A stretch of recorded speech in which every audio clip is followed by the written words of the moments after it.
నల్లమల సాగర్ ప్రాజెక్టులపై అభ్యంతరాలున్నాయన్నారు మంత్రి ఉత్తమ్ కుమార్ రెడ్డి. సుప్రీంకోర్టు సూచన మేరకు ఆర్టికల్ 131 కింద సివిల్ సూట్ ఫైల్ చేస్తామని తెలిపారు.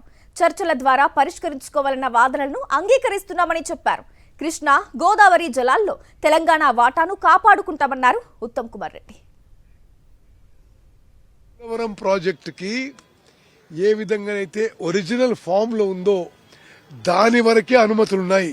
దానికి ఏమీ మోడిఫికేషన్ చేసినా, ఆల్టరేషన్స్ చేసినా, ఎక్స్పాన్షన్ చేసినా ఏ అనుమతులు లేవు అని చెప్పి కూడా సుప్రీంకోర్టుకి తెలియజేయడం జరిగింది. CWC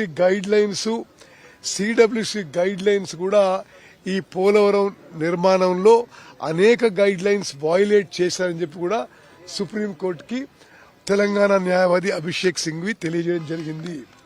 supreme court Hess advised that మీరు ఆర్టికల్ 32 ఆఫ్ ద కాన్స్టిట్యూషన్ కింద మా ముందుకు వచ్చారు.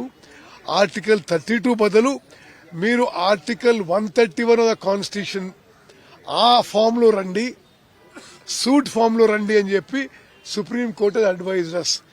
దాని ప్రకారము మేము ఇమ్మీడియట్ గా ఆర్టికల్ 131 ప్రకారం సూట్ వేసి ఈ ప్రాజెక్ట్ నిర్మాణంపై ఇంజంక్షన్ అడగబోతున్నాము.